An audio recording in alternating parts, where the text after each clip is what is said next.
Presiden Prabowo Subianto bertemu Raja Belgia dan para pemimpin Uni Eropa dalam lawatan kenegaraan ke Brussels. Pertemuan ini dimanfaatkan untuk menyelesaikan perjanjian perdagangan Indonesia-Uni Eropa sekaligus mendorong kerjasama pendidikan antar wilayah.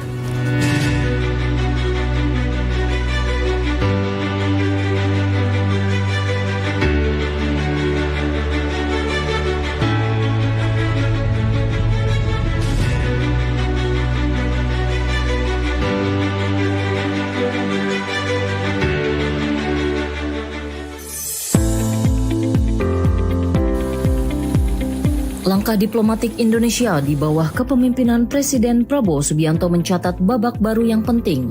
Lawatan kenegaraan ke Belgia dimanfaatkan secara strategis untuk memperkuat relasi bilateral sekaligus menyelesaikan negosiasi besar yang tertunda lebih dari 1 dekade Comprehensive Economic Partnership Agreement atau CEPA antara Indonesia dan Uni Eropa. Minggu 13 Juni 2025, Presiden Prabowo mengakhiri rangkaian pertemuan di Brussels dengan kunjungan resmi ke Istana Laken. Di sana, ia disambut langsung Raja Belgia Philippe Leopold Louis Marie. Suasana hangat terasa sejak awal. Keduanya berjabat tangan dan berbincang singkat sebelum melangsungkan pertemuan empat mata di bangunan bersejarah ini. Di ruang yang sama, tempat bersejarah, diplomasi Belgia terukir. Presiden Prabowo menyampaikan apresiasinya atas sambutan hangat dari Raja Philippe. Kunjungan ini tidak hanya mempererat hubungan bilateral Indonesia-Belgia, namun juga menjadi simbol penghormatan antar negara yang berbagi semangat perdamaian dan kerjasama. Didampingi Sekretaris Kabinet Teddy Indrawijaya dan Duta Besar Republik Indonesia untuk Kerajaan Belgia Andri Hadi, Presiden Prabowo menutup kunjungan kenegaraannya dengan penuh penghargaan. Ia kemudian dilepas langsung Raja Philippe untuk melanjutkan perjalanan ke Paris, Prancis, guna menghadiri perayaan Bastille sebagai tamu kehormatan. Namun kunjungan Prabowo ke Eropa bukan semata kunjungan seremonial. Sebelumnya di Brussels, ia menggelar pertemuan intensif dengan dua pemimpin penting Uni Eropa, Presiden Komisi Eropa Ursula von der Leyen dan Presiden Dewan Eropa Antonio Costa. Dari pertemuan itulah lahir kesepakatan bersejarah. Setelah proses negosiasi selama lebih dari 10 tahun, Indonesia dan Uni Eropa akhirnya menyepakati CEPA, sebuah perjanjian perdagangan bebas yang mencakup hampir semua sektor dan komoditas penting antar kedua wilayah. Presiden Prabowo menyebut pencapaian ini sebagai terobosan besar yang membuka jalan baru bagi ekspor Indonesia ke pasar Eropa. Hampir seluruh tarif produk Indonesia yang sebelumnya dikenai bea masuk kini akan dipangkas hingga 0%. Hal ini memberikan keuntungan kompetitif bagi komoditas ekspor nasional dari sektor pertanian, perikanan, industri kreatif, hingga manufaktur. Dengan pasar Uni Eropa yang mencakup lebih dari 460 juta jiwa dan kekuatan ekonomi global, CEPA menjadi peluang emas untuk mendongkrak pertumbuhan. Presiden Prabowo menyampaikan berbagai isu teknis dan hambatan yang selama ini menjadi ganjalan telah diselesaikan. Kesepakatan ini akan menjadi kerangka hukum dan ekonomi yang kuat bagi peningkatan investasi, pertumbuhan lapangan kerja, serta kepercayaan investor internasional terhadap Indonesia. Jadi kita sudah punya sekarang perjanjian Comprehensive Economic Partnership Agreement antara Indonesia dan Uni Eropa, yang ini sebetulnya nanti adalah menjadi free trade agreement. Ya.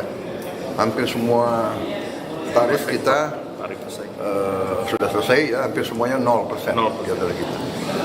Jadi ini sangat terobosan baru. Uni Eropa pasar yang sangat besar, jumlah penduduk 460 juta lebih. Total GDP mereka sangat besar, perdagangan mereka juga sangat besar. Jadi ini alhamdulillah suatu peristiwa bersejarah. Selain aspek ekonomi, kerjasama strategis antara Indonesia dan Uni Eropa juga menyentuh bidang pendidikan. Dalam pembicaraan dengan Presiden Dewan Eropa, Presiden Prabowo mengungkapkan setiap tahun lebih dari 8 juta warga Indonesia mengunjungi Eropa dan ribuan di antaranya adalah pelajar yang menempuh studi di berbagai universitas terkemuka dengan dukungan beasiswa dari pemerintah. Secara spesifik, sebanyak 3.394 mahasiswa Indonesia dikirim ke Eropa setiap tahunnya melalui program pembiayaan pemerintah. Hingga pertengahan 2025, total lebih dari 11.700 pelajar telah mengenyam pendidikan di Eropa melalui skema ini, belum termasuk pelajar mandiri yang membiayai sendiri studinya. We also are sending 3,394 students every year, funded by our government to study in Europe. And up to now, we have funded 11,784 students. And this is outside those students who come to Europe to study in Europe on their own. So these are just government sponsored, and we would like to see more Indonesian students studying in Europe. And we also open. Presiden Prabowo berharap jumlah ini dapat terus meningkat. Menurutnya, pertukaran pendidikan dan kebudayaan merupakan jalan strategis untuk memperkuat hubungan antar bangsa secara jangka panjang. Ia pun menyatakan Indonesia terbuka terhadap kehadiran institusi internasional di sektor pendidikan dan kesehatan sebagai bagian dari keterlibatan aktif Indonesia dalam sistem global. Dalam diskusinya bersama para pemimpin Uni Eropa, Presiden Prabowo menyampaikan keinginannya untuk membangun hubungan simbiosis yang saling menguntungkan.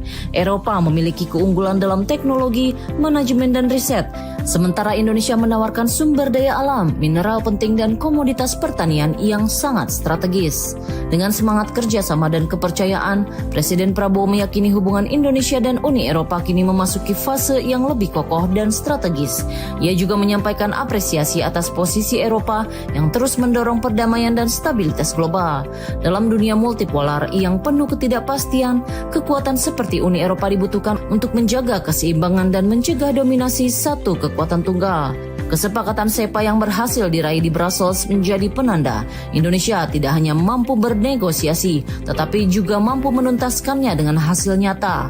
Dalam waktu yang relatif singkat setelah dilantik sebagai Presiden, Prabowo Subianto membuktikan pendekatan diplomasi yang aktif, produktif, dan berdampak langsung bagi ekonomi nasional dan masa depan generasi muda Indonesia.